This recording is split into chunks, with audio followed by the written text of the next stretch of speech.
Hey everybody, welcome back to another Stoneface Reactions. I'm Griffin, that's Theta, and we're here to watch some Gundam 00. But before we get started, we have a poll that we've been running and we're going to go over it. This time we had you all submit to our Battle of the Wits across the shows that we've watched. We even got people who are smarter than the rest. And now we're going to go ahead and ask you, who do you think is the smartest character that we've seen and can outthink all the rest? We have Askeladd from Vinland Saga, McGillis Farid from Iron Blooded Orphans, Aeolus Steinberg from Double O, which you're watching right now, and Roy Mustang from Full Metal Alchemist. These are our smarties, and we're going to figure out which one is the smartest. So, I am not certain. I think if I were to go ahead and have to pit all four of these together, I probably have to knock Aeolus Steinberg out of the race. For one, he's dead.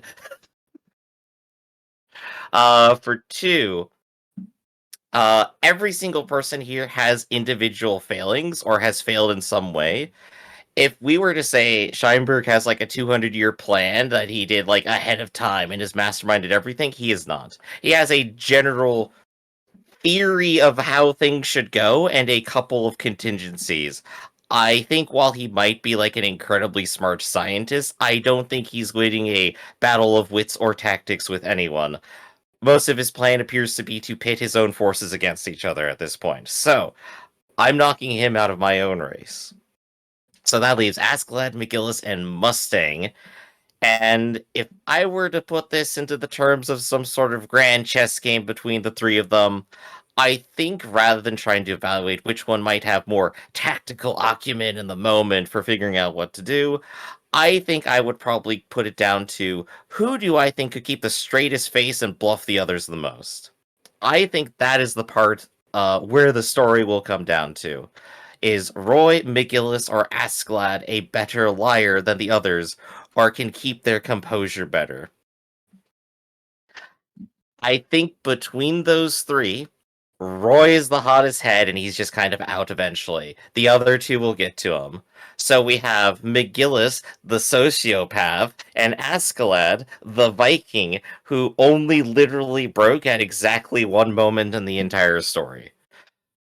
So between those two, I think I'm going with the sociopath. I think McGillis wins it by being an utter bastard. That's who I think will win the Battle of Wits. That was your figuring out who to pick as you voice We every did it thought live. out. Yeah, yeah. I Because had to make the narrative. before we started, Griff was like, "I don't know who to pick." So here we are at Yeah, the end of the monologue. if I just talk it out and I work through it and I make the narrative, I come to an answer, and I got mine. So Theta, what's yours? What's your narrative here? Okay.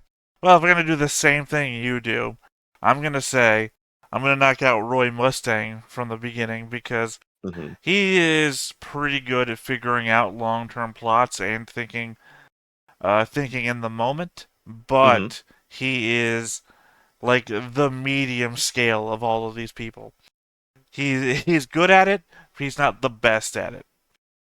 McGillis, as you pointed out, is pretty good at bald-faced lying to people's faces and coming up with plans on the go that seem to work out for him. At the same time, I would say he's the lesser of the intelligence field, Mm-hmm. and he's just better at playing cards as they fall. He's your gambler, if you will, Yeah. which leads it down to Askeladd or Scheinberg. Ah, that's a tough call. I'm going to say I'm going to knock out Scheinberg from the running as well. He seems Okay. like the obvious pick, but Scheinberg is not actually, I want to say, the intelligence behind all of Celestial Being. I would say Veda is the intelligence behind Celestial Being. In Beta that, and then the actual tacticians, right? well, I just mean Veda in that Veda is taking up the plan in the 200-year span that Mm-hmm. Scheinberg has been dead. Scheinberg set the stone in motion, and Veda has been rolling that stone for 200 years. But Veda is not on this list because Veda is not a character. Veda is I a guess machine with no intelligence, I guess. Hard to you could tell. maybe package them together, but again, yeah, hard to tell. Well, hard to tell. I mean, currently I'm again reading Double OF, and Mhm. There's a Pokeball character so, who's a terminal for Veda, who's a person, so it's hard to tell. Um, yeah, so I guess I'm going with Askeladd here. As you even mentioned in your thing, Askeladd only broke character once, and then that was on purpose. His breaking character was part of a plan. It just happened to be the plan was, hey, kill me. So Askeladd is both long-term intelligent. He had a plan across the entire Denmark region. He had a plan for getting this prince to become the prince they needed to lead them, and then get them to the throne. Again, that's where he broke character, died. But yeah, he's also never lost, except for that last one where he intended to lose. And if you lose because you intended to lose, did you really lose? Maybe, but I think I would definitely give you that. I would say between the two, Askeladd and McGillis, Askeladd's weakness is definitely that as just a character in the time period he is, his scope is still generally small. He's leading like 100 people at a time and dealing with like a handful of other people that he has to think about. He doesn't have to go too far. He doesn't have to consider the geopolitics of all of his actions. He's dealing with one kingdom. And he He can do it. he That's literally it. does have to deal with the geopolitics of his actions. He has multiple countries and royalty he has to deal with. He has to deal with the neighbors, but that's about it. He doesn't have to consider what Kyrgyzstan's going to do about this. Well, he has to deal with the Icelandic ports. He has to deal with the Danish kingdom. He has to deal with the Englishmen. Right. And again, that's not to knock him down or knock him out of here. I think I agree with you. It's just to say, like, that would be the weakest point I could probably make for him. For McGillis, his weakest point would probably be overall the political mood, reading the political mood in the room, I think. McGillis has to deal with 6 people in a room, and you're saying that that's more than No, Askeladd's no, no, nations. no, because that's not what I'm referring to. I'm referring to he's unable to actually read the entire mood of his forces in the earth because when he tries to rally everyone to his side, he completely fails. He goes, I've got the big cool weapon from the past. I'm totally the hero. This is the call to action. And he completely whiffs it. This He is your completely misreads the entire position. this is your winning argument, by the way. How he No, failed, this is my losing argument. how bad he No, was.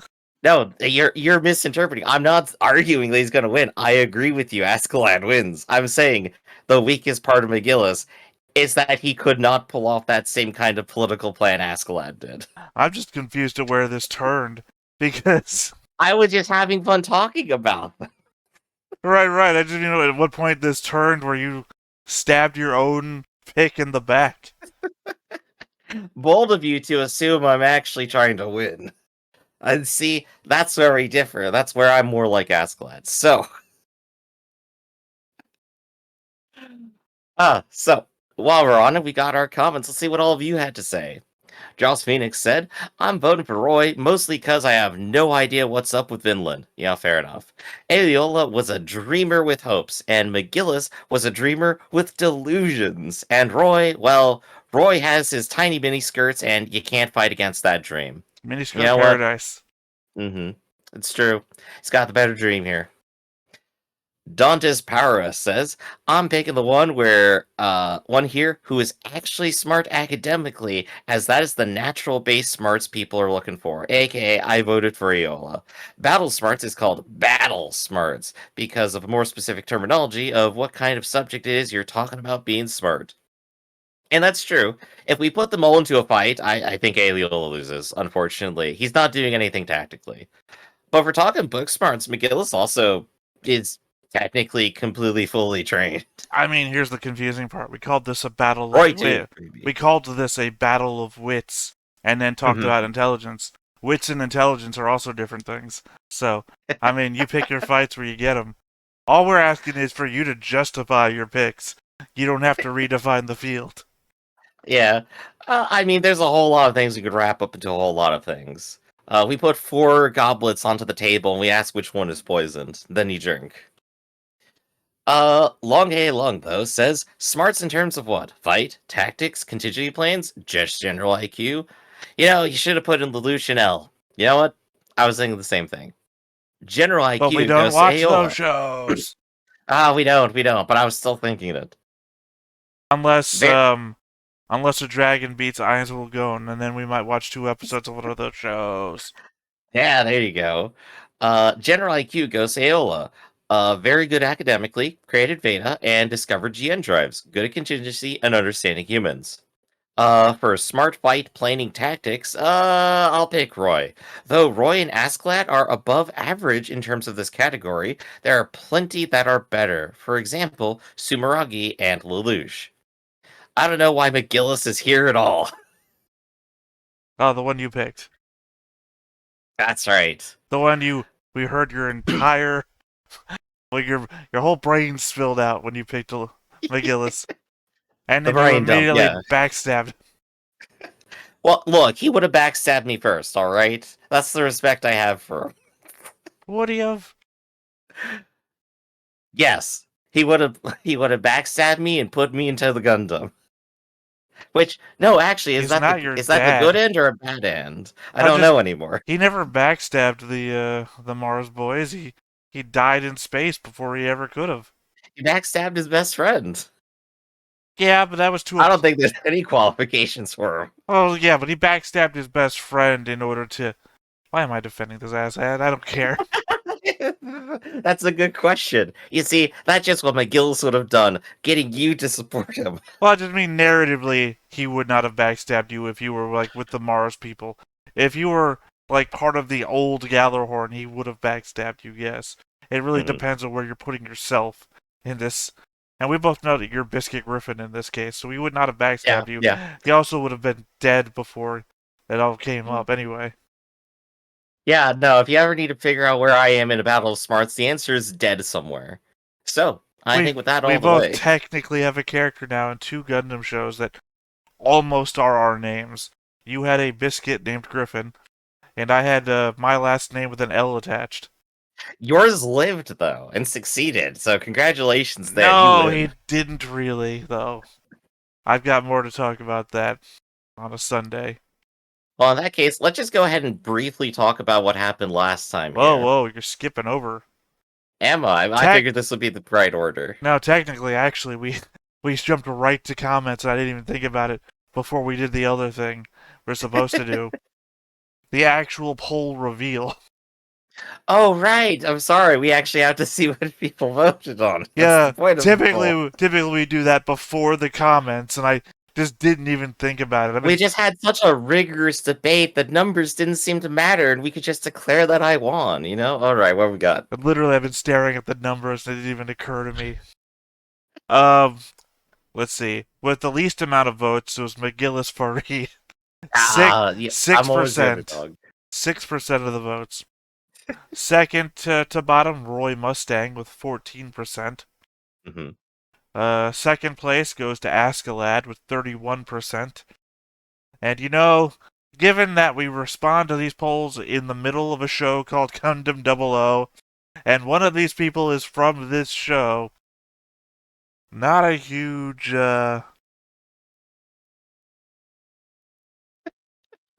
sorry, bless me. It's all Really good. trying It's all to good. figure that one out. Well, it occurred to me while I was in mid-sneeze also, the fact that the poll goes up independently of any show. It just so happens that the poll gets read out on a show. It means that most Hmm. of our viewers, independent of being Gundam 00 watchers, voted for Ayla Scheinberg at 49%. Which means he would not have won an election. Yep, so it turns out we're going to have to go ahead and do a redraw on this one. Congratulations, everyone. But no, Elliot Steinberg is what everyone else thought was the smartest, and you know what? I understand why. So, now that we've actually completed the poll, now let's go ahead and talk about what happened last time. So, last episode was Double O's voice. After the Memento Mori's firing, Karathon begins planning an attack in space to destroy the superweapon. Nina Trinity expresses discontent with Wong Lu Mei for helping the people who killed her brothers. Tiara, after witnessing the devastation, decides to tell his comrades about the innovators.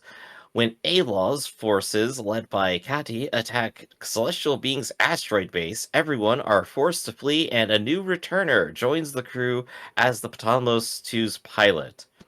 During the ensuing battle, Ian Vashti is injured, leaving Saji to deliver the Zero Razor to the Double O Gundam. The combined unit, the Double O Razor, is able to easily outperform the A-Law attackers, but when Setsuna activates the Double O Razor's Transam system, he and everyone in the area are affected by the particles and are able to hear the voices of everyone in range of the particle output, including Saji and Louise, who are shocked to learn that the other is in the action and on the opposing side. Again, it's still real dumb that they put. I mean, narratively, it's good for the scene that comes to, but Mhm. real dumb that Saji's the one. Go pilot! Get in a mech, Saji! It doesn't make sense when literally the other person in the room is It a Gundam pilot.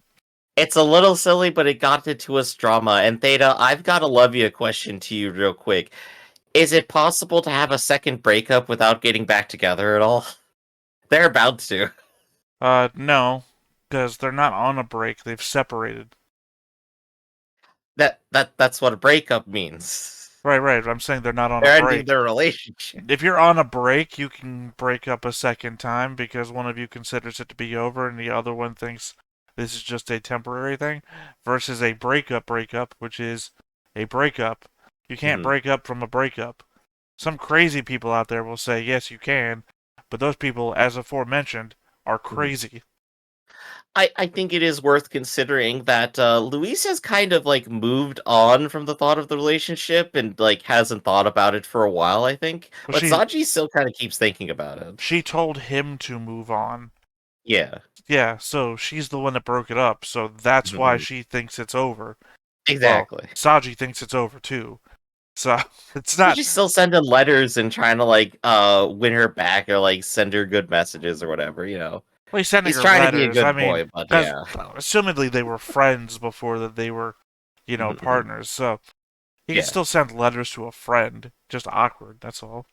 Mhm, mhm. Let's see. So that is what happened last time. And we're gonna see the fallout of that and what all of this weird psychic business is. Well, something I told you that I wanted to do here before we get into it Mhm. is also just do a running recap of the entire show so far. Just I just get feel, into our brains. well, no, the same thing I said to the Double OF manga watchers when I felt like I didn't give this show a fair shot was Mhm. that stuff was happening, and it feels like at this point a lot of stuff has happened off screen or something, which is why I started reading the manga. But at the Yeah. same time, I may not have been paying well enough attention at the time it was happening that it could have been said or happened on screen. And to me, it's always now just happening in the comment section and not on the show. So I just want to do like a running recap of what's happened so far as we remember it, so that everybody Okay. knows where we're at and what we remember. Okay. So, I guess we want to start at the beginning. Celestial Being is a group that has come to Earth in order to end all fighting, with 4 Gundams that are seemingly invincible and use a strange particle system no one else has. Yeah, the Union was doing a thing with its new mech, and that's when Celestial Being decided to do its first, what would we call them, missions. Reveal mission. Well, it's difficult because they have an overall mission that it comprises of multiple. I'm not talking about the thing that we've discovered in season 2, where they call it like the 4-step plan or whatever. I'm talking about they have like one mission which couldn't turn out. Opposing militarization and buildup. Well, I mean, their one mission can turn out to be like 4 different sorties, and then those four sorties comprise of one mission, and then you move on to another mission. Like the first mission was where they send Exia to Earth to fight the new Union mech. They also sent Lock-On to. I think Lock-On was the one who fought the space base that was being attacked by mercenaries, right? Lock-On was on the ground shooting at some of the flags that were Okay, in the air. so he was the one attacking the flags that got released because that showed the world that there was more military units at the base than was legally allowed. I don't know if they say that in the thing, but they actually say that in the manga. Um, Right. No, they said that at the time. That's the reason why they're there. They're opposing the military buildup. and then there is another one all the way up the thing, fighting the mercenary or the terrorists that go to attack the elevator at the very top that the party's happening. Right, right. All of those together are each individual sorties that have their own mission plans, but all together they form one mission. Or Yeah. I mean, again, my point here is the word mission might not be right. I can't remember what it's called. Right. I think the important thing for first episode as well is that Elio Scheinberg has an entire speech prepared 200 years from the past and has it broadcasted to the world. So everyone knows that he's involved in this and this was his idea. What I appreciate most is it's fairly obvious, at least to me, that you've opened up a website, looked at something, and even then when you went to point it out, your eyes keep darting back to it. So, Data, I have news for you. I've been reading the summary the entire time. I know it's just funny. I'm And trying I'm to just work doing off my this. head here. Yeah, Also, but I'm doing this to just bring up interesting things that we may have forgotten. well, to clarify, I don't mean to go point by point through every episode. Yeah, I know. I need to speed you up too.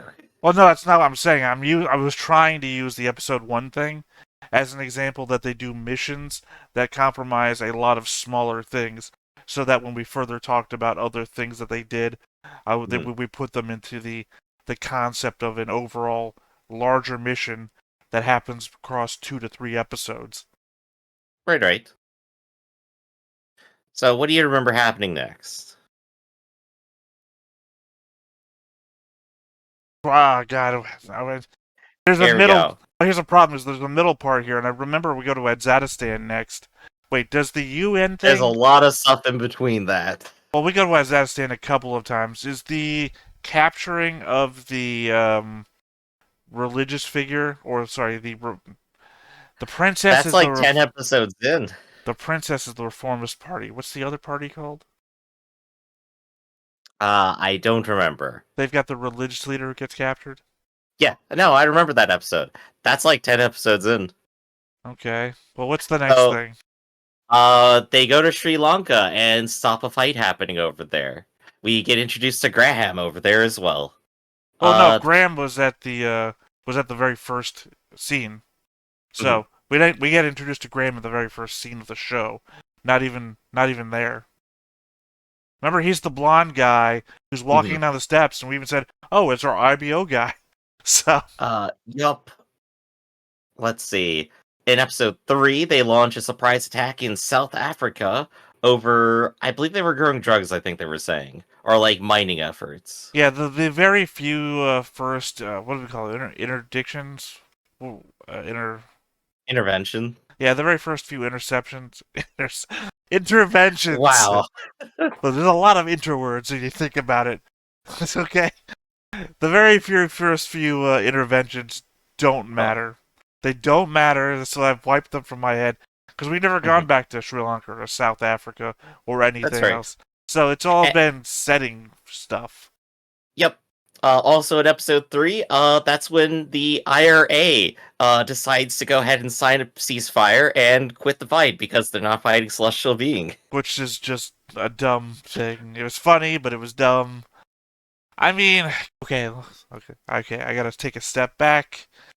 Stop making fun of this goddamn show. Okay, the IRA ceasing, that is a localized matter, but I guess if you consider world terrorist organizations or organizations that are considered terrorist, obviously the IRA is not a terrorist organization to the Irish, I guess. That's probably an indicator of how serious the celestial being interventions have become on a world stage. Although, does it say that they do it because celestial being has shown up? Yes. Okay. Surprising. You'd think that terrorist organization wouldn't be hindered by a military organization, considering that's typically what they've been bombing this whole time. Well, I think it just went ahead to show that Celestial Being's presence alone has an effect on the world. I think that's entirely what the reason for it was. I mean, I guess they couldn't use a... my thought was wandering, like, what's a bigger organization has more worldwide effect. And I was like, I guess they couldn't use a Middle Eastern terrorist group because you're centering some of your characters in Middle Eastern countries. You wouldn't use like the Hmm. Taliban or anything like that, for example, because you're using Azadistan as a base of operations for a bunch of characters. Wouldn't Hmm. make sense, and you'd be doubling down on things. Also, we'd never hear from the IRA ever again anyway. Yeah.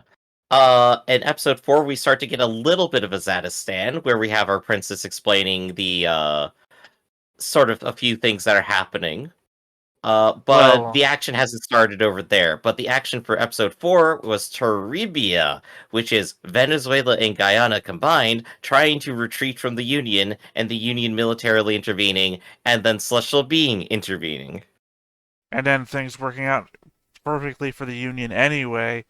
When what was it, Toribia? Yeah, Toribia. Toribia decides to join the Union with a better deal on their end anyhow. So Mhm. Celestial Being effectively worked in the Union's favor.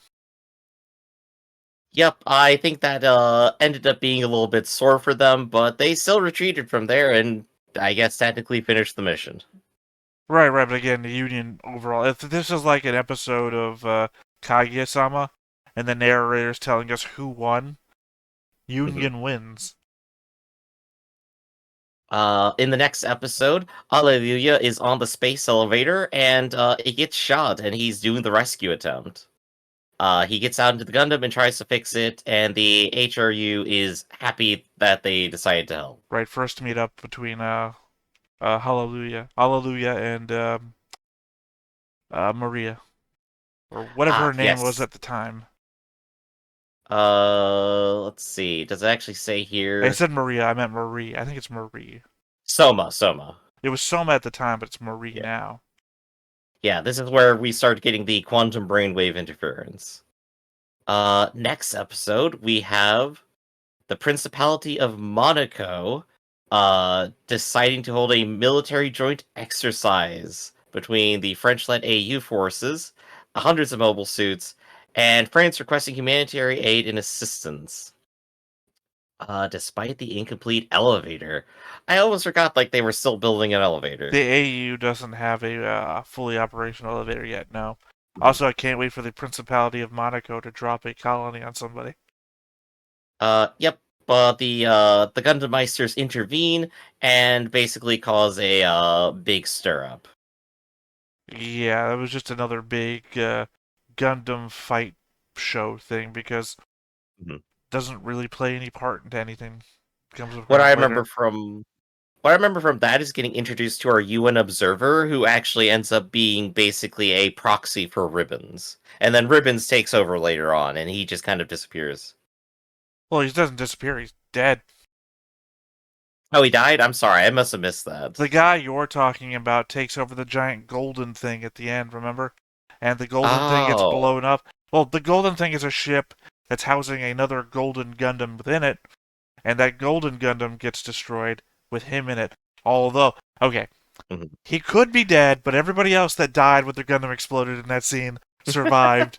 So, who's to say? He's Maybe gonna he's come gonna. back as a cyborg. Yeah, maybe he's the Federation president now. Who knows? Let's see. On the next episode, the Moralian military surrenders to the Meisters, and declares a state of emergency. Setsuna and Lock-On and Tiara all have a bit of a disagreement about exposing his identity, because the previous episode was when Setsuna got out to look at Aliel Sanchez, Yeah, he was about to because he's a say dummy. something. He didn't, and his helmet was still. Oh, he did say something, didn't he? But his helmet was Mhm. still like full black, and somebody like fires a shot off between them, and Yeah. it's like, oh no, back in my mech, back in the mobile suit.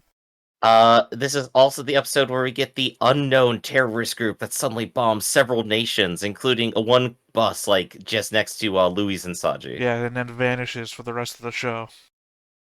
Yep.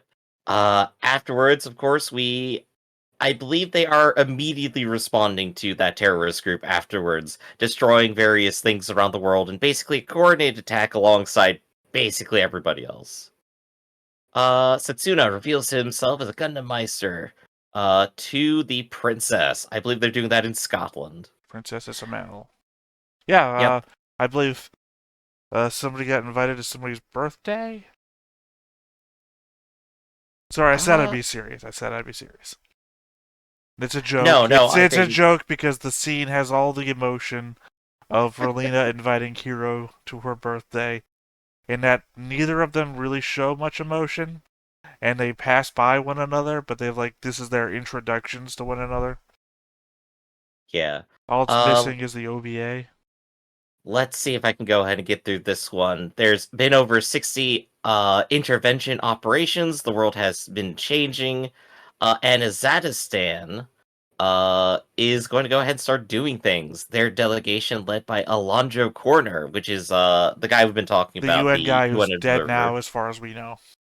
is meeting with their officials and discussing like why they can't do things, This is when we and, thought that the and twisting UN. the arm. This is where we thought the UN might be bad guys, Hmm. because it seemed like he was clearly up to something, and spoiler alert, he was clearly up to something.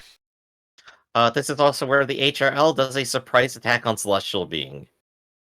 It's also worth noting, I guess, this is information for you because I don't know if they said it in the episode, that the Middle East doesn't use solar power, so they Hmm. actually are still using all their fossil fuels, and they actually have to pay money to cap that shit and bury it in the ground.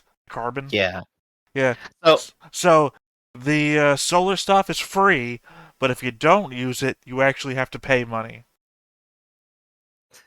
That's said in the manga. yeah, so that's fun. And the idea is that Azadistan might be the first nation in the Middle East to adapt to solar power, which would Hmm. then, I think they say something about it would force all the other nations of the Middle East to start like domino affecting. It would change everything. So that's why people are fighting Azadistan not to do this. Right. Yeah, it makes sense. That's their political arrangement right now, and why we're getting conflict. So I'm just like going through this and going. So there is definitely a lot of stuff between what you first remember and even getting to Azadistan. We're not even there yet. Well, no, we are. We've met Princess Isamal, and when Alejandro. That's not the guy. Who was the guy's name? The UN guy? His name was, sorry, I was just looking at Alejandro Corner. Alejandro. I could have sworn Ali's last name was Alejandro. Anyway, um, when he appears, they're in Azadistan because that's where he meets the princess. Uh, he they met in Scotland or something, and then later on he invades her bedroom in Azadistan. Wow, I do not remember that scene. You don't remember Setsuna going through the window? I'm talking about the UN guy. Oh yeah, no, yeah, they've been talking to Azadistan. Yeah, that's what I meant. That they Okay. first met in Azadistan. So my first memory of Azadistan, I think, plays out pretty well, given that I didn't remember all the meaningless stuff in between, because it doesn't really change the Hmm. narrative enough to matter. Like I would Uh, say everything that matters, setting wise, happens mhm. in Azadistan, right? Otherwise, everything is vaguely. We got into a fight over here. We got in a fight over there, and it doesn't It's much. important to several characters. I guess, but we don't. We spend less than an episode on its effect on those characters. Like the IRA shutting down only amounts to an end episode scene with what was it, Lock On? Mm. I'm glad that I reached the penultimate part of that question right as you decided to take a drink. The answer is I'm not sure. I thought you knew because you used to know who the IRA guy was. Oh yeah, no, that is lock on. You're Right, right. literally, Lock On gives like a 1.5 minute speech at the end of an episode about his connections to the IRA, and that's where the whole IRA plot goes, and that's it. It's over. And that's actually like the start of Carathon. Actually, looking back on it, like the reason the IRA dropped out of it or whatever was to start being Carathon. Well, if you're saying that the worldwide terrorist organization that bombed a bus next No, that's to. a different one. Are you sure? Are you sure Yes, that's. because that was a pack of European conservatives that started that. Right, but that didn't and they develop got dealt into. with and they're gone. And then eventually some of their equipment gets absorbed into Carathon. So then it did develop into Carathon. If you consider rating someone's garbage being absorbed into. If you keep the stuff from the garbage, yes. All that matters is their shit wound up in these hands, which means that shit from them is now part of this then. Oh, I'm just But saying they are that different organizations. the Anyway. IRA is a very small organization in the worldwide scheme of things, and it seems slightly funny that they become Carathon, which is this solar system wide of, Marathon ends up being general rebellious activity, so it seems more like a federation of different things that came together. Right, right. That's why I was saying it seemed more likely that the worldwide terrorist organization would develop into Carathon more than a Hmm. small national movement would turn into Carathon. Right. Trying to get back onto where we were. Hallelujah almost gets captured, but then goes crazy and breaks open his transport pod and gets out of there before he's captured. They revealed the Gundam Nautilus, which is not seen again. What was the Nautilus? It was the one underneath the armor. The true form of that Gundam. Which one? The big armor one. No, no, I mean, which Gundam was it the true form of? Who was I don't piloting it? remember what the name of that one was. I believe Tiara was piloting it because they Oh, have the cannon. the one that we rarely see piloting stuff, so that's very unhelpful now that I asked the question. Yes, congratulations. Well, because Uh, that's the one that's of the Gundam Meisters. Terra is the one we see in action the least. mhm. Let's see. After that, Aliyula describes the facility that he was created at and suggests starting a mission to go and destroy it.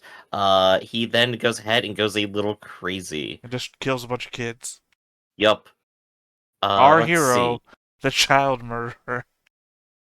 Euthanasia is better than therapy, I guess. The person who was investigating the mystery around Steinberg gets assassinated. If you remember that.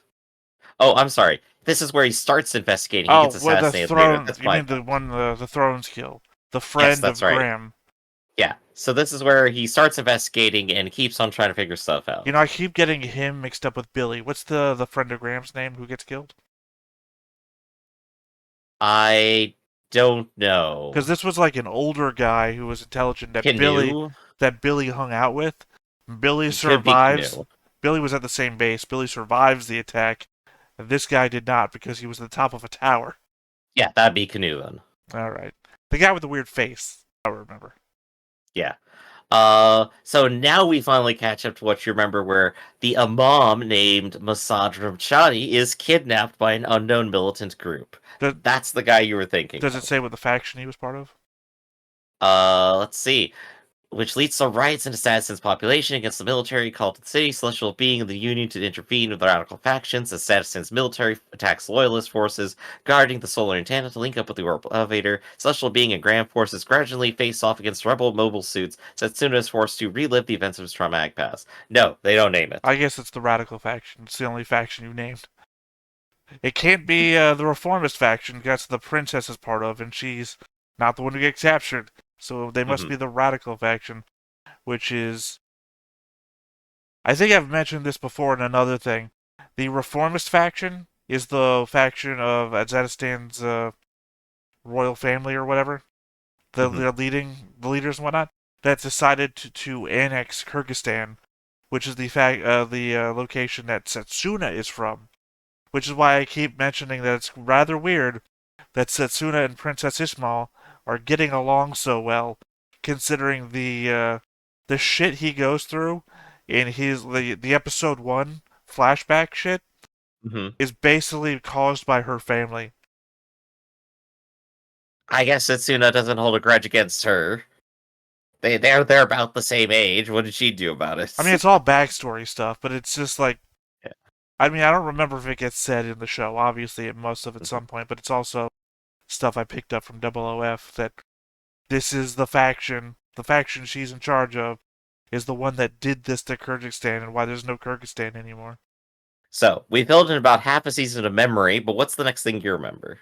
Where are we at right now? Where the dude gets brought back to the capital by a Setsuna who's getting shit. That takes a couple of episodes, but yeah, we eventually get there after the whole Kyrgyzstan arc. I thought that's where we were. God, in my memory, the next thing that happens is the giant fight in Kazakhstan over the nuclear stockpile shit. Uh, I believe that might be happening. Yes, they Project G military exercise in the desert with all the radiation. And that is a plan to go ahead and fight the Gundams, and that's when the thrones show up. I believe it's also where God is it? It's not Graham. It's Ali, I think. Yes. Has the four-legged monstrosity, and he pins Exia to the ground A with a mysterious plasma mobile field. suit emitting red-like GN particles. You know what's funny? I found this out through the manga as well, and I think this is basically about where I'm at. It's the only Hmm. thing I think it's about where I'm at in regards to the show, because I think what I'm reading now is manga itself only. Yeah. That four-legged monstrosity. You know how every Gundam series we've read has a thing that's happened in the past that sounds almost more interesting that's going on now? Yep, yep. We had the Calamity War in Iron Blooded Orphans, and in G-Witch we had the Drone Wars. Hmm. Well, in Gundam 00, there's a thing called the Solar Wars, or Solar Conflict. The Solar Conflict, that's what it's called. Of course. And that four-legged monstrosity is a relic of the Solar Conflict. So he You know, basically they never mentioned in the show. he pulls out a museum piece and knocks out a God, what are they? A fifth generation Gundam now? Hmm. Sorry, I know there's generations to the Gundams only because Chal Acoustica worked on the first generation. Then Farachette Angel has like second or third generation Gundams. So I think we're up to fifth generation now with the current stuff. I'm sure I'll be corrected in the comments below if anyone's still Yeah, yeah. following us here. So let's see. So where does that leave us off at? What was the last thing we just said? Oh yeah, thrones show up. Ollie Ali comes is in with pinned, yeah. the T-34 from the museum. They all go back to base. Trinity sings meet oh yeah, that's right. They meet everyone face to face. They have a bit of a disagreement, and they go ahead and hack the Potomos Veda, which they later figure out. Oh, the thrones do, yeah. Sorry. I Yeah, thought you meant when they are in the woods and one of them's got the gun pointed at the other one. But then Gundam Meisters have a face to face and a dispute. I guess that's that's a right. little bit later. Yeah, that's where Let's we meet. see. Nina gives Setsuna a big old kiss. And we also have Johan and Michael.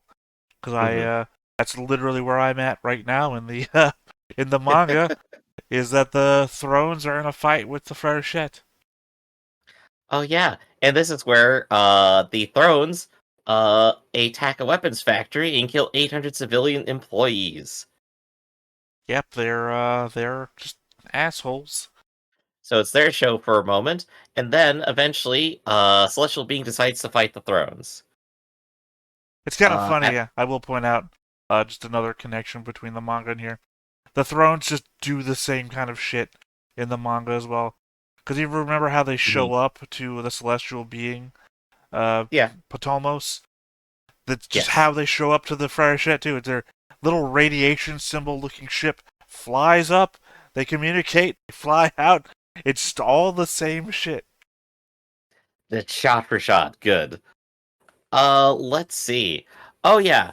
So in the next episode, so they're fighting the Thrones. Nodley reveals that he can go ahead and disable any Gundam, and that kind of ends the fight around there. But during this, Lakan and Setsuna start to realize that they have a connected past, and they start trying to explain it to each other. This is where they start having their a little bit of a problem. Louis and Saji Oh, are I asked to killed your return to parents. Japan. I killed your parents scene, right? Yes, I think so. I think that is Setsuna actually what it happens. Setsuna killed Lakon's parents, which do we think Lakon version 2 knows about that? I think he was told By who? Setsuna. No, Lakon version 1 was told. Was there a scene? Yeah, and when Lock-On 2 came on board, they went, all right, look, we gotta just put this out here. By the way, your brother knew that I killed your parents. I hope you're okay with that. And Lock-On 2 went, Oh, right, yeah, yeah. whatever, I'm over Yeah, it. now I remember. He didn't care. Okay. It seemed like a major plot point. I didn't remember. Let's see. Kinu, do. Oh yeah, Ribbon starts showing up, and Antarctica showing off the GN drives. Well, Ribbons was always like behind. Yeah. Hoorah. Sorry, now you've said the names. In my head, Ali is now two different people, and just Ali. Alright, guess. Here's the quote. A member of Celestial Being tips off Alejandro and Ribbons about a facility in Antarctica housing 30 GN drives. Yeah, but wasn't Which, it him that gave them away? uh, And also, you know, technically, isn't he our UN guy? Isn't our UN? I'm just a UN guy. 'Cause I'm gonna get his name mixed up with Ali's constantly, and I guess can't avoid it. Our UN guy is a celestial being observer, so how can he be tipped off to a thing he should know about already? Or are they saying that the Thrones people told him because they've hacked Veda? you know what? I think so, actually. I think that's exactly the case. Or The is it? Thrones people hacked it, they passed it on to their ally, and their ally passed it on to Alejandro and I was to Ribbons. say, or is it the people that you keep calling ninjas in this show? Yes, the ninjas are responsible. The ninjas did it. I will also point out they've contacted Farishette in the manga as well. They are just fucking everywhere. They're just pulling the strings, you know? So far, it seems that way. If not for the fact we Uh, know about ribbons. oh, we had the president of the corporation stuff happening here too. Uh, you know what? A lot of the details that are kind of missing are like a lot of those extra viewpoint stuff that we're getting. We're not getting like a lot of the Saji and stuff in the background here. We're not getting a lot of the reporter that we were following. We're not getting a lot of the other extra characters, which are the stuff that I think like made season one really good. And Yeah. they're harder to remember. Well, it's that thing, right? That I feel like you and I have a bigger connection to characters Mhm. than we do Gundam fights. And earlier, like, God, when did this come out? Like 2007? Yes, 2004? pretty sure. Well, 2007, yeah, yes. okay. Oh, I got that right. Um, yeah, I think that era was more about the Gundams and the fights than it was the characters. You would have characterizations that would just make you want to watch the next Gundam fight. Like, oh my god, Zex and Trays are arguing. God, I love it when they argue. Can't wait till they fight again. That Can't sort wait of till like thing. this. I mean, what? Yeah, that sort of thing. Whereas when we reach like Witch from Mercury, which again I'm gonna say it's the new era of Gundam. I hope it's a continued sort of thing where we focus more on the characters than we do the Gundam fights. Where the Gundam fights were just like optional. Like you mhm. could have like cut them out. I mean, you probably shouldn't. They were still awesome, but you could still cut most of it out and be like, okay, cool. I want to know how Suletta handles this emotional baggage that's been put upon her more than how she handles getting into a fight 6 on 6. Right. Well, that's the thing is that our side characters that we're not talking about are those emotional characters. Whereas, as I've always said, and I don't think this recap is pulling me away from the fact that Setsuna is like it's just a wet blanket. So here's like a my version recap for the next couple of things. The GN drives are put into new mobile suits. Those are used to threaten everybody. The Thrones and Gundams are in a fight. They get ambushed by those 30 GN drives. Ali Satches is there. He kills some of the Thrones, and then they activate Trans Am, and Yeah, everything's they do different. the Beyblade maneuver that you got such a kick out of, where they're all like a spinning circle back to back, and you're like, man, I don't know how trained mobile suit pilots could ever figure out this fucking formation. Yep. That Uh, happens over Zadistan 2, as I recall. yes, I mean, indeed. it happens in There's. space and in Zadistan, but I recall it happening in Zadistan first, because that's where we also get introduced to the concept of the red GN particle that Mhm. was like cancer. They described it as that, but they still haven't like given us the after effects of it yet. Well, it prevents you from It's being been able to. 4 years. Well, no, it prevents you from being able to be regenerated by the medical technology of the day, which is apparently. Ah, okay. I guess they comments have said that they've talked about it. Clearly, I did not hear it, and as I often say to you, if I don't hear it, then I have no ability to remember it, which means it doesn't exist in my brain. If you die in the Gundam, you die in real life. Got it. But I mean, the idea being is I think that's why her Luis's arm couldn't be regenerated. And Mhm. then we also know by episode 24 that fucking Terminators exist, which is also just not alluded to at all, ever, and Right. never happens again, apparently, except for Luis, which we assume is what she's had done. In the next couple of episodes, we actually get that set up. They're going to go ahead and do their final plan to destroy the Gundams. We have our prolonged and elongated fight. We have Alejandro going to the moon and interacting with Veda and doing his thing. And then Scheinberg with his like, oh yeah, I expected I would be hacked, so here goes. And then they shoot him in the head before anything happens. Yep. Uh, but he's actually dead. He's just frozen, so you know. Scheinberg Uh, lost that battle of wits.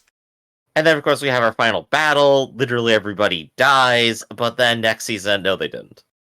Yeah, it was such a disappointment only because how awesome it was that season one ended that way, where Mhm. it's like the complete opposite of Witch Mercury, right? It's the weirdness of like, God, I love how Witch Mercury happy ended on a happy ending. God, I love how season one of Gundam 00 ended with everyone fucking dying. I can be satisfied with both one way and another way. So, Yep. So I think the important thing for me to remember off the like Trans Am stuff that happened before is that that's about the time where Setsuna was like, "Yes, I am Gundam. This is what I am going to be about it." is that what he says it? And I don't think he said it again I afterwards. would say I don't remember him saying it, but I do know that it's apparently a big thing that Setsuna says I am Gundam.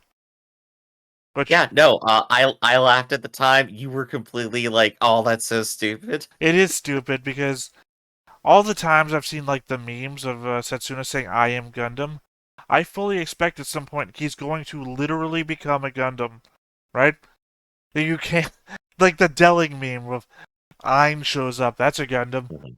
That's a Gundam, arrest this man. Ariel shows up, that's a Gundam, arrest this girl. Setsuna shows up, I am Gundam. This boy's crazy. So now we're into season 2. And Theta, why did you take the reins? What do you remember from season 2 so far?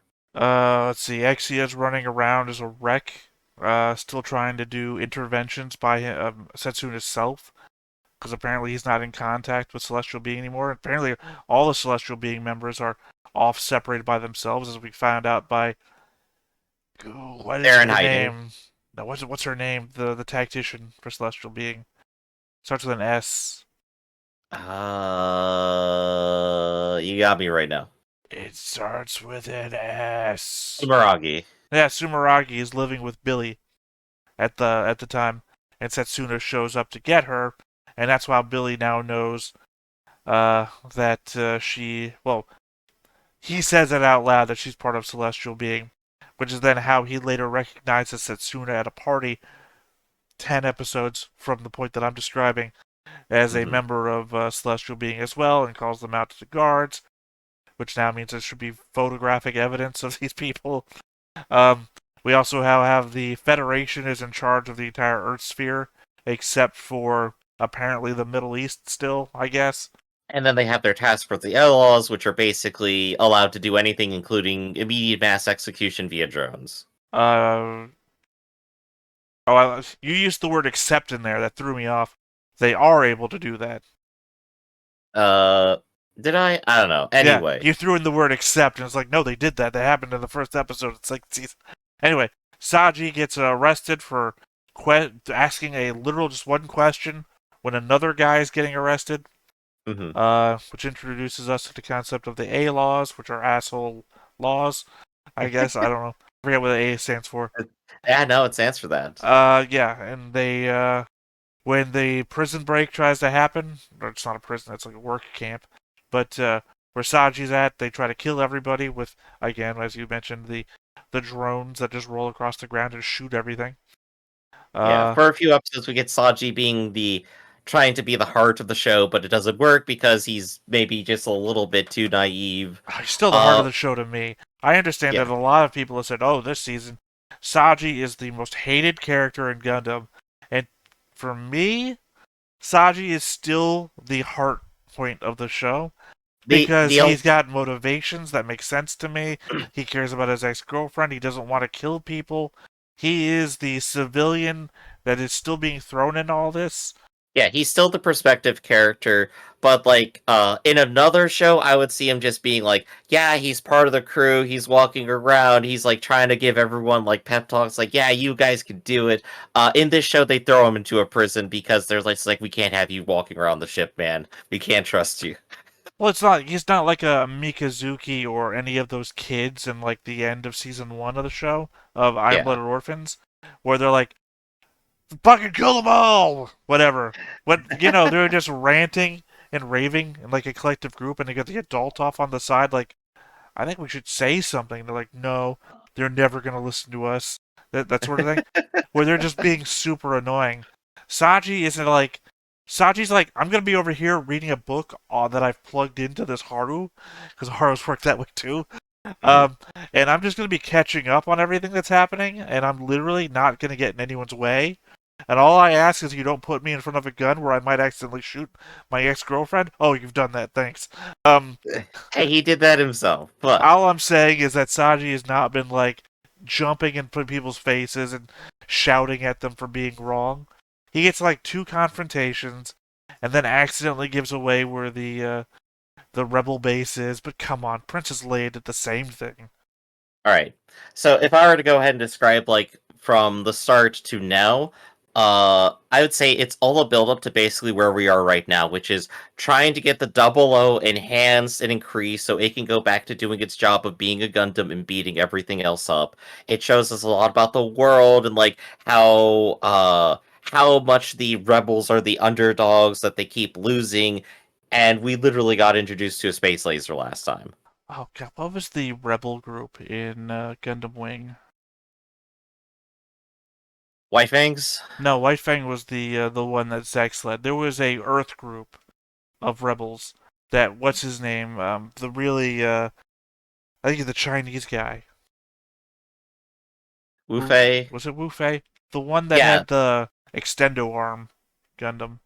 yeah, that's Wu Fei. I don't remember what the group he hangs out with is called. I think often they literally just say some guerrilla fighters. Yeah, yeah, because that's what Frequently. They just that. go completely nameless. Well, I mean, that's what this group on Earth here in this show reminds me of, because they're not like White Fang levels of resistance. Like White Fang could like hold up a force that could fight against like not it wasn't Oz, whatever the final form of Trace's faction was called. That was what Mhm. White Fang was able to do.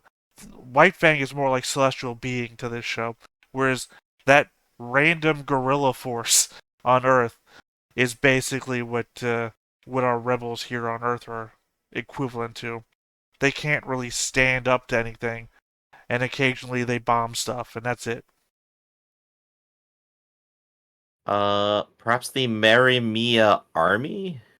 Is that just the name of the main character that we see Wu Fang hang out with? No, no, I'm trying to figure it out. It's not Preventer, it's not G Team, it's probably not Colony Liberation Organization. No, Which that is no, Colony Liberation Organization sounds like somebody the duo would hang out with. yeah. Because, I think that's just like their overall scientist group of wing, but doesn't matter. oh, you mean the ones that launched Operation Meteor? Yeah, exactly. That was a thought that I had earlier today. Operation Meteor, old dudes hanging out with Peel Tech CEOs, the old ladies. Yeah.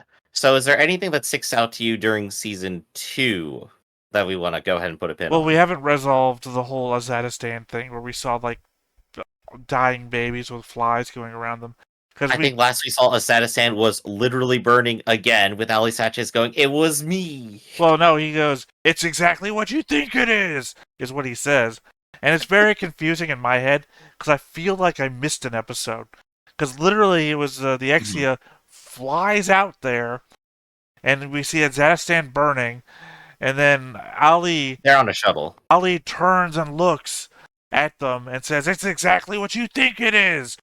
And then the next episode, they're gone, and they're not in a Zeta state anymore, and they never They were fight. on an invented shuttle, not the Exia, so he probably just didn't shoot down a civilian airplane, is all. Well, then why did he shout at them? It's exactly what you think it is.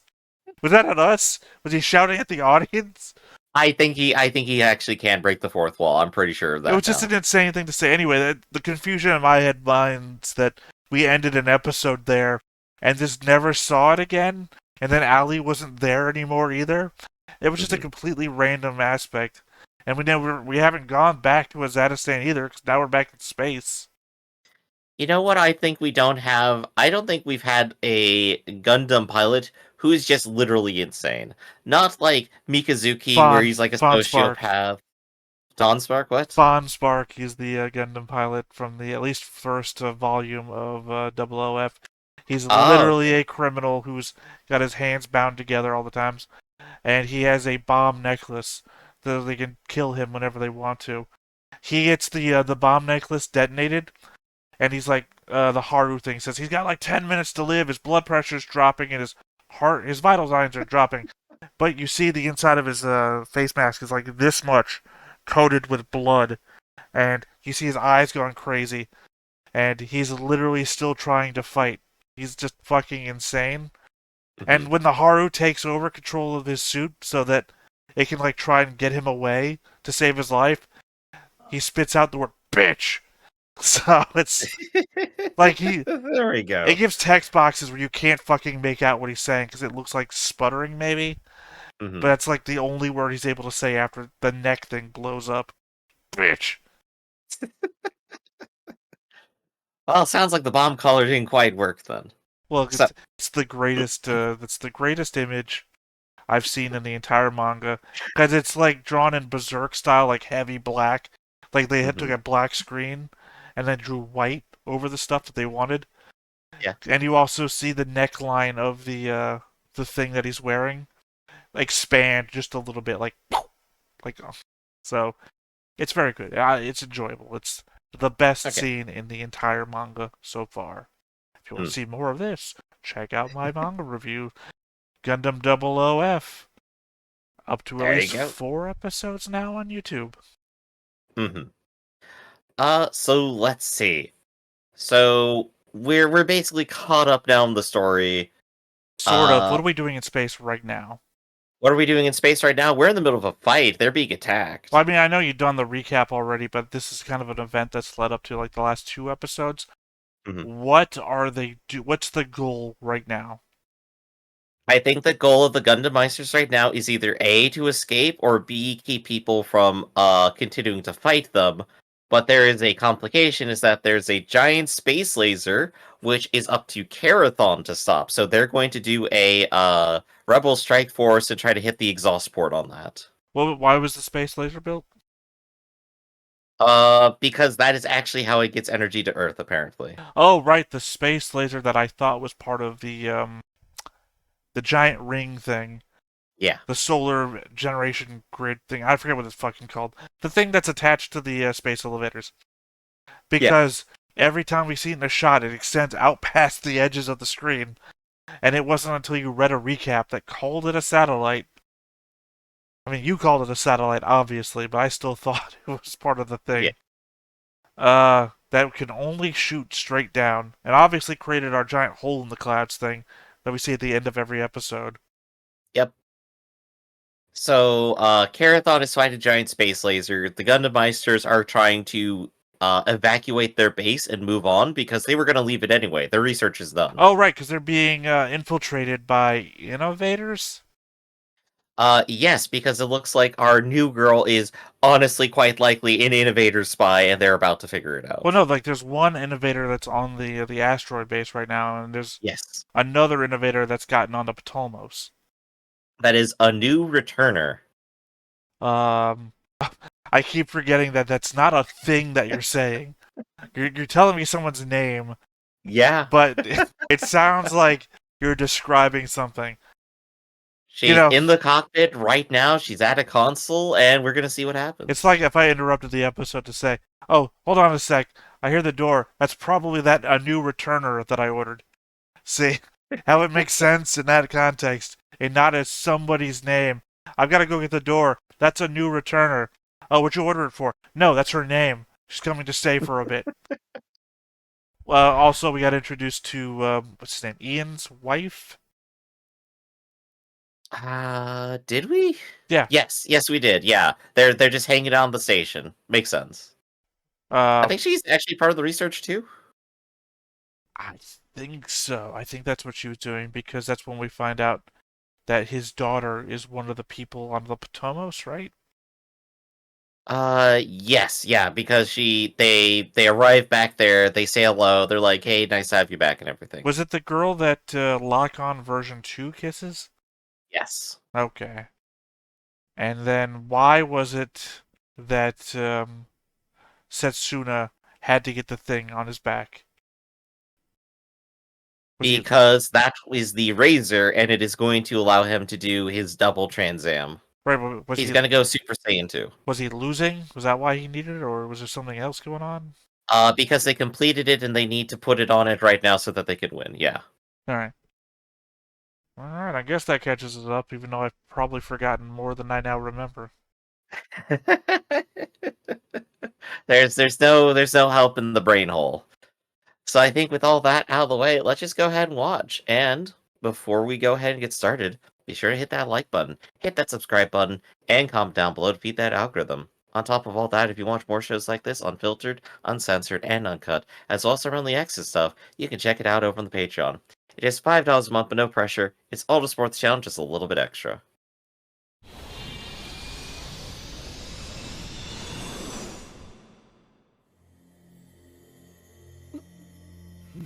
Get ready for some Setsuna crotch. There you go. Yeah!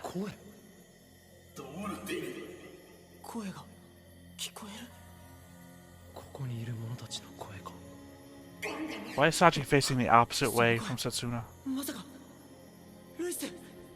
Gosh, I would be that person on the psychic group chat who the first thing I say is just Gundam!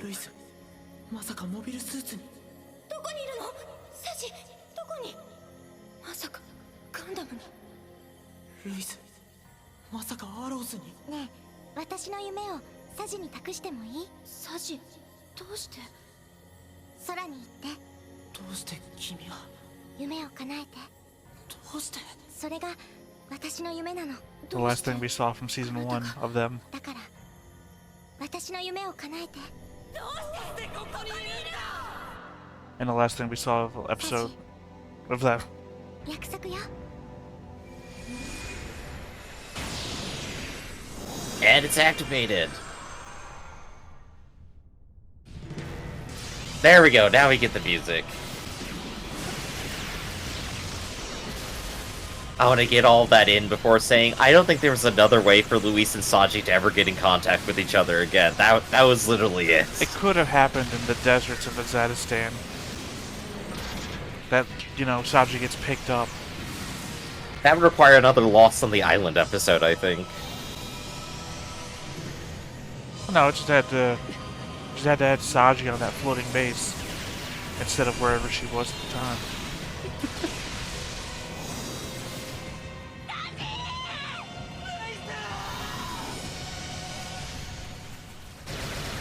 Imagine being on the back of the thing that possibly could kill your girlfriend or ex-girlfriend. Yeah, Here. like, I'm stuck in the tank. I love the wrist split blaster, though. That was cool. The Fract had the same kind of design. Mm-hmm. It would split open its hand and... I'm just always a fan of it.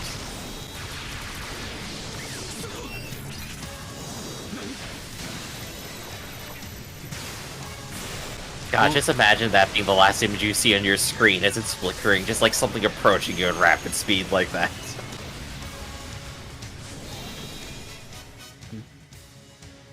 Oh, right, that was one of the innovators.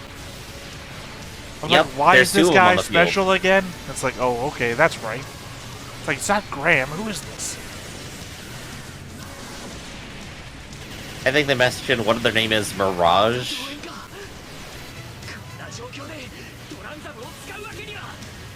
I can never remember because the colored face mask thing throws me every time. Gosh, this is some real fast-paced action here. There's literally no time to breathe.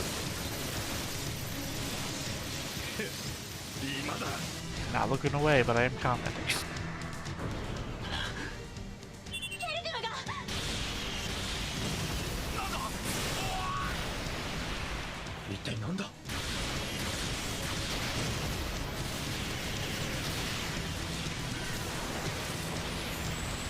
Oh, looks like the Wing Zero's here. Yo. ドッキングしたのねダブルオーライザー Oh, that looked like the Star Wars battle from the end of the movie. Yeah, you just have like random energy blasts in the distance going everywhere. これで終わりだシンバだ来い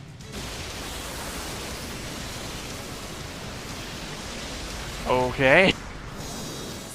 Yeah, that's overpowered right there. That's a power jump. That's like a screenshot death battle would take. Like, analyzing the size of this asteroid and the way that it was cut across instantly, we can estimate the amount of energy produced by the Double-O Razor.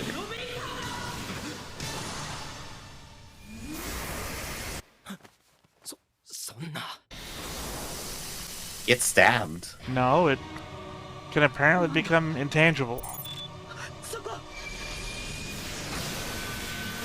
So the Exia can now teleport. I think it was like a after image. No, it looked like it just reformed there.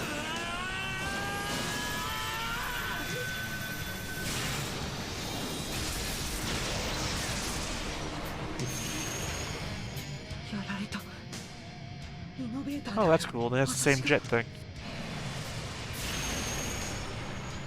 Very useful escape pod design. Last manga of the chapter, that's how Fauna escapes. Little jet thing. Self-destruct Gundam. しかしさっきのは一体何をしているまだトレニーが行かなきゃ行かなくちゃレイスのところにレイスの I don't fault him. If this is the reason why people might hate Saji, I don't fault him for what he's doing. Quantized. At least the Double-O Razor has already completed its job here. It killed the two innovators. Or, their Gundams. Oh, fuck. There we go. Evil. Let's go.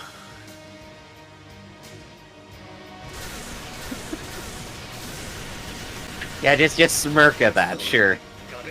That's the first time we've ever seen her get touched.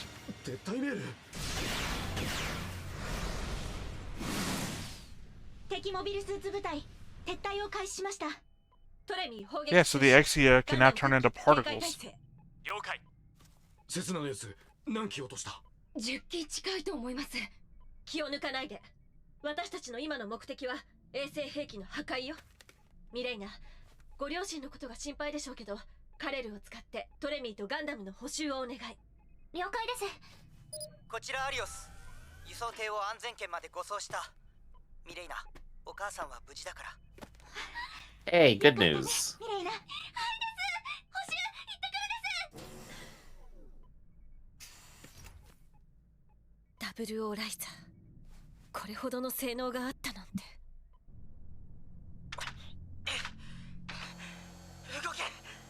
動いてくれ頼むからクロスロード Saji, I disabled your controls for a reason. I'm assuming the Haru probably did. レイスのところに行くんだレイスのところに Haru just like, get over it, bro. Get over it, bro. 聞こえたサジの声サジいた We saw the next time. We know they meet face to You face. see the How? darkness under her eyes, too. パパとママ Oh, を yeah. 殺した奴らと一緒に刹那彼も組織の一員だったその彼の隣にサジは関係してたんだあの頃から Oh, that is a magnificent breakdown. It's tragic. Pull together, Luis. She's clearly not. You know Saji well enough to know he can never be as cool enough to be a part of a terrorist organization. I mean, it's sad. It's not the way I wanted them to come back together. It is. It's sad. It's dramatic, but also just like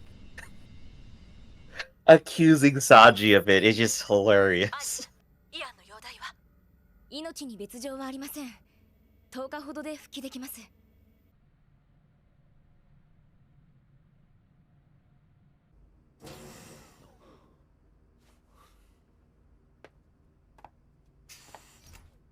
サジクロスロード。ルイスの声が聞こえたんだ。モビルスーツに乗っていたんだ。僕の名を呼んでたんだ。なぜ彼女はアローズに？ Hell if I know. 決まってるだろ。 Oh, revenge against you, obviously. ガンダムが憎いんだよ。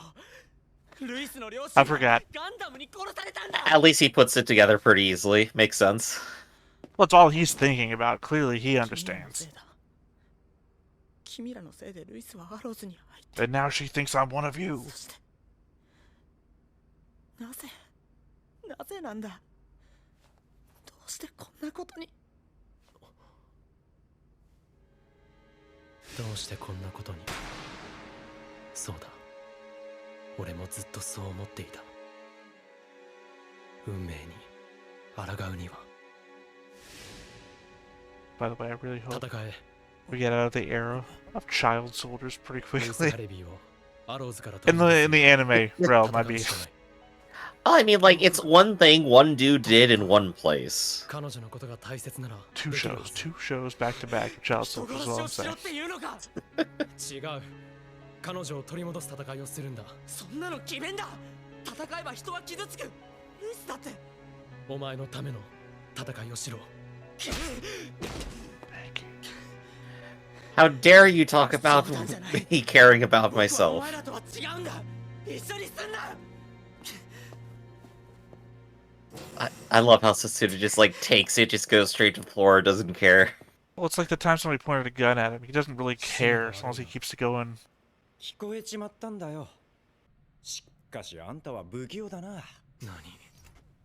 あの坊やにはっきり言ってやったらいいじゃないか。戦闘は俺が引き受ける。お前は説得でも何でもして彼女をアローズから取り戻せってな。 Finally, someone う talking まくいくと sense. は限らない。だがやる気満々だ。 Yeah, no, Lock On version 2 is the best Gundam 過 Meister 去 there の is. 罪滅ぼしかい。過去じゃない。未来のためだ。 It's surprising that Saji gave Setsuna a right hook, and Setsuna has a bruise on his left cheek. I'm sorry, on his right cheek, which is the opposite side. He should have gotten hit.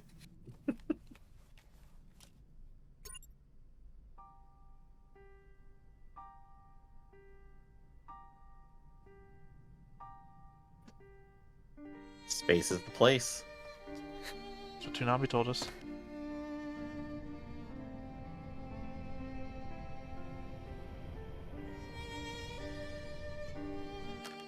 I really hope this isn't all that amounts to why people hate Saji, because I'm still on board with him. Yeah, he hasn't done anything, like, critically stupid yet. Well, I'm pretty people are blaming him, obviously, for the desert thing, giving away the Luis, base of location. course. この写真、奥様ですか？ There we go. Show saying it out loud. カタロンの反連邦テロに巻き込まれて死亡した。 It's another confusing aspect of the show, where they give It- people backstory from the future. ここにいたのか。 So, 順位。 That captain is her parallel, also here for revenge, and then died 中 in 佐となられた。 in that action. So yeah, she's thinking about it. 戦いの最中、声が聞こえた。順位。あれは何だ。わかりません。敵と交信していたんじゃないのか。違います。だが敵の中に順位の知り合いがいる。親しい仲のように思えた。 Quantum Brainwave's giving it all away. 家族の敵です。この世界に混乱を招くものです。だから私は。何を？華奢な腕だ。パイロットのものと思えん。君はアローズにいるべきではない。 Yeah, he's the Robo one. All she needs is a scar on her forehead, and she's Prospera. 我々が人間などに遅れを取ると Robot arm, scar リ on ボンズが forehead. ツインドライブ Maybe a の mask. 性能を教えてくれさえすれば。リボンズアルマークブリング聞きましたか。00のダッシしかも Incoming message from the big giant head. まさかリボンズですらツインドライブの性能を知らなかったというのか。 I don't know how you could have hacked the Veda or have full control of Veda and not know everything Because it was made after that. by Veda. Oh shit. We blowing stuff up now. A refugee base. 衛星兵器がまた発射された。ああ、リチエラの軍事基地だ。周到の軍 It 事 looks like a refugee base. ちょっと待って。基地の近くには There we go. 100万人規模の There you go. I knew what things looked like. A million people. Well, probably the remains of who were living in a city that got destroyed. So apparently Literal genocide. there's supposed to be a pretty big city, so, you know. Mhm.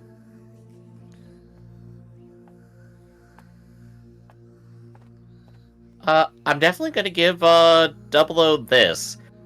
In terms of demonstrating that the super weapon genocide is the worst possible thing that can happen, 00 is doing a pretty good job about that. 消えていく。 Yeah, I have something I want to say about that, but I'm holding until 観 after 光 the 令 thing. 何を言っている Sure. んですか司令。アローズが使用したのは太陽光発電を利用した衛星軌道上からの高出力レーザー攻撃です。あのような大量殺戮兵器を連邦大統領からの匿名だ。無視はできん。ここにいる兵士たちは皆 Do we think that Ribbons is actually the president? 噂はすぐに広がります。 Secretly, for アローズ sure. のやり方に異を唱える者も多い。だから君に監査役を頼み。 I mean, they basically said as much already, I think. それは命令です。 Right, right. And you're saying effectively. I も mean, ちろんだ。 literally. そして軍の We 決 think 定に変更はない。 President Ribbons is literally a thing. Hmm. 軍機に従うか。 Man, you didn't once already. Why not break it again? ワン・リューミンと連絡は取れた？いえ。 Look, Sergey is like the literal embodiment of why being a good guy in a bad system does not work. 衛星兵器が第2射を地上に放ちました。なんだって？ぐずぐずしてられないわ。スメラギより総員に通達。トレミーの外装部の補修作業が終了次第、トランダムで最大加速。オービタルリング上にある敵衛星兵器に攻撃を開始します。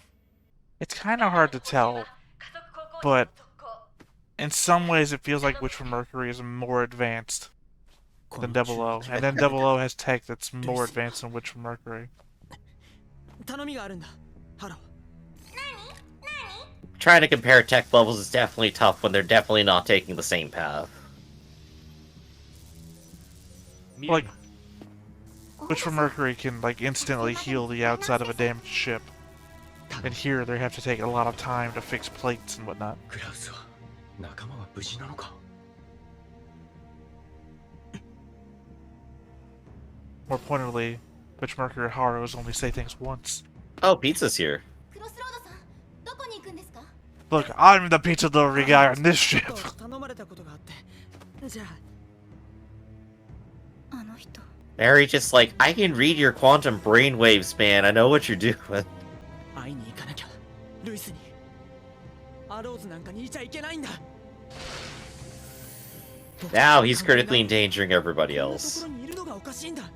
I mean, he's trying to steal a piece of equipment that they really need to fight.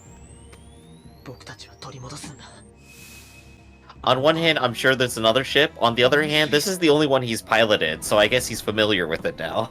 そういう現実から目を背ける行為が無自覚な悪意となり、このような結果を招く。彼らの命を奪ったのは君だ。 Oh, good, he's having trauma over his decisions. また僕は同じことを。うすればいいんだ。ルイス。 Yeah, remember the last time it happened. Good, good. We're still having our dramatic trauma breakdown, but he's learning. セラビーの各太陽炉トレミー動力部への直接接続が完了しました。トランザム開始。トランザム。 Well, I mean, I think it's a matter of he's also a wanted man over there. Yeah, So it's not like he he can can't just wander in. Yeah. He can't go home, he can't belong to the other group, and he refuses to belong to Celestial Being.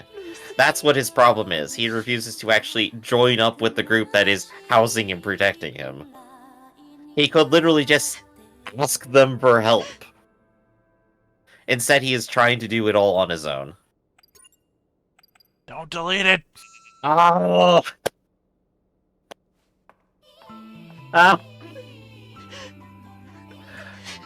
How could you say either of these characters is the worst? They're still the most compelling thing. I absolutely love it. That is perfect. It's not As perfect. Sanji's breaking down, just delete all. It's not perfect at all. It's not great. I mean, I understand it. Oh, I mean like in a showmanship fashion. This is good narrative, right? This is the stuff I like to see. Okay, comparatively, when I say this isn't good, this isn't great, I'm saying character-wise, from someone who likes Saji, that's not a good thing. From a narrative standpoint, this is motivating. This makes me want to see what happens to the characters more than any Gundam fight does. Like, as I've said 100 times before, I could watch this without the Gundam fights. Mm-hmm. A fully Gundam-free Gundam show, if you will. And I would not be bothered.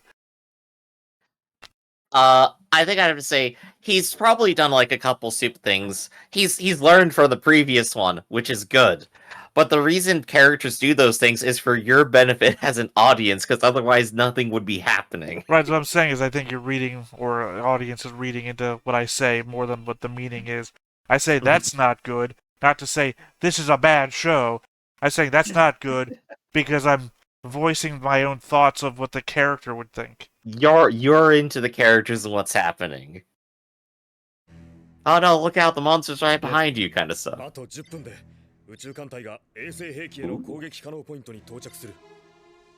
この戦いで全てが決まるな。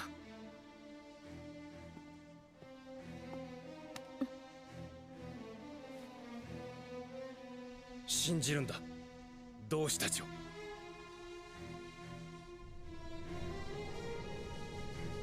Right, took him like a whole episode to get here. 第二艦隊の状況はどうか。指定ポイントへ間もなく到着します。よし、到着次第。2つの艦隊による時間差でのミサイル攻撃を。 It surprises me when the rebels have like completely clean outfits and ships. 方針が上側に。この角度、第二艦隊か。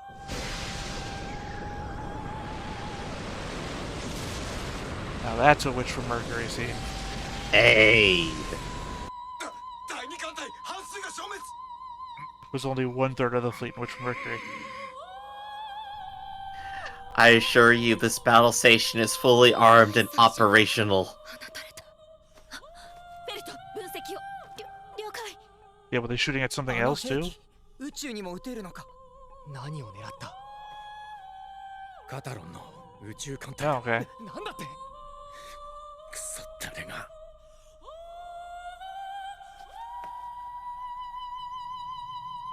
これが連邦の。 It's really gonna suck. いや、イノベー If ターのやり方。 I'll wait till the end. Yeah, you won. ソレスタルビーイングが決死のミッションを開始する。次回メメントモリ攻略戦。これぞガンダムマイスターの真髄。 I was gonna say, it's really gonna suck if we reach the movie and a giant super weapon space laser is something we really could have used, and we end up destroying it in the show. Oh, that's gonna be great. Okay, the other thing I wanted to say, like basically the entire episode, like maybe more so after they killed like 1 million people, is what you said. Yeah. I think the reason why Witch from Mercury tends to so often work so much better for me than this show does is that old saying, the death of one is a tragedy. For the death of, I can't remember how many the saying goes, is a statistic. Is that they're constantly killing a lot of people on the screen in Gundam 00, or describing a bunch of people being killed, but it has no emotional impact because it's just a number, or they're nameless people who I've never seen before. Whereas in Witch from Mercury, when people get killed, they're either people we've spent time with, or it's such a small number of a specific type of people. Like, the school gets attacked, 36 people are dead. I think we live in a time where you can imagine 36 kids being killed in a school shooting, and Oh, my heart. yeah, you can encapsulate that damage to your emotions. Or one person dies in Witch from Mercury, or even threatens to die, like Felsi. Sorry, not Felsi. She's not. Anyway, the one that's has a bunch of shit drop on top of her and goes into critical condition for 2 episodes, or an episode and a half rather. And you feel that because you spent the time with that character. No one's died yet, so it's very much a situation of any death is an important death. Whereas in Gundam 00, people are dying left and right, and I have become numb to it, or the number is so high. Well, it's 1,000,000 people, right? When have you ever seen 1,000,000 people in one place? I'm only like make a comparison between these two shows here. Like Gundam overall is like, as I keep saying, a show about why war is bad, and it will show you why. That's what the entire set of series is supposed to do. They do it pretty well. Which for Mercury has like a very small scale, all considered. It focuses on a very specific, tiny group of people, what they're going through, all of their emotions, how the disaster is devastating them, and everything. And we care about each individual person and what they're going through because we know what they're thinking because we've been with them all along. So, Gundam 00 is at a completely different scale. It is immensely wider. There's so many more people to worry about. Like, even episode 1, just trying to keep track of like 20 different side characters was a little much. I'm gonna say 00 But follows the old standard of Gundam of being this is a solar system wide threat. This is a worldwide threat. We all have to get together to do this, whereas Witch from Mercury is a personal threat. I mean, obviously we got to stop this thing from devastating the world, but we also have the Olcott's type of thing, like my child died in a fight, and now I personally have to see visions of that every time I close my eyes. Yeah, and I think things like that is why Gundam 00 earns this level of like disaster and is able to scale it up at all, because we've seen the smaller scale stuff. We've seen Luis literally at ground zero of 100 people being killed, all of which were her friends and family. We've seen that captain, like with specifically their family getting killed by anti-terrorist action and stuff like that. And we've seen like other smaller disasters, like when they attacked the Carathon base and a lot of refugees got killed because of it. They literally showed us the disaster after we spent like an entire episode with those people. So it's already giving us the idea of what these disasters look like, how even at tiny scales these are terrible, horrible things. And when they scale it up and say, now we have the super weapon that will obliterate an entire city, I think they've done very well in portraying, hey, genocide overall is bad, and once we scale it up to this level, it's even worse. So I think they've done very well in portraying that. I think they got the idea across. I'm not trying to say the show is bad. Of course, of course. My point is that it's different feeling. Say, when we have to go fight the super weapon, right? The threat I feel from 00 is that we have to stop the super weapon, or it's going to just kill another couple million people when it fires again at a city on Earth. Whereas when we have to go fight the super weapon and work from Mercury, what I feel is Suletta might die if she pilots this thing because the threat isn't exact. We don't know what Quiet Zero will do, right? So all we know is that a character we've spent a lot of time with might die in the fight. Whereas we don't know anybody that died in that refugee camp or that military base because we haven't spent any time there. So the threat is more of a existential. A million people dying is bad, versus which for Mercury's, I can name every character on the screen and tell you things about them. So the threat of someone dying is personal to me as a watcher. So that's the difference that I'm trying to say between the two, is a personal versus impersonal threat. I guess it's probably also worth comparing it just to reality itself. Whenever you hear about a disaster abroad, it's highly unlikely it will ever be personal to you until it basically happens in your area. Well, it's also the effect of watching a 24/7 news cycle, is that you become inured to the threat, because news thrives on bad news to get views. And so if you're constantly just listening to bad news all the time, 1,000 people died in the Middle East. This many people died on the Ukrainian front. This many people died from coronavirus. It's just numbers after a time. Another Versus, fun one is, I think, just this weekend, for July 4th weekend. Like, there were 13 individual mass shootings. I'm just like, yeah, no, that's just normal now in the fun US, one. isn't it? But Yeah, fun one, I the know. You know point that what I my was definition of fun the is. point that I was building up to is, it's different from, say, hearing that one of the celebrities that you grew up with from childhood has died, because though they might not actually be personal to you, you have childhood memories of fondness for those people from things, whatever.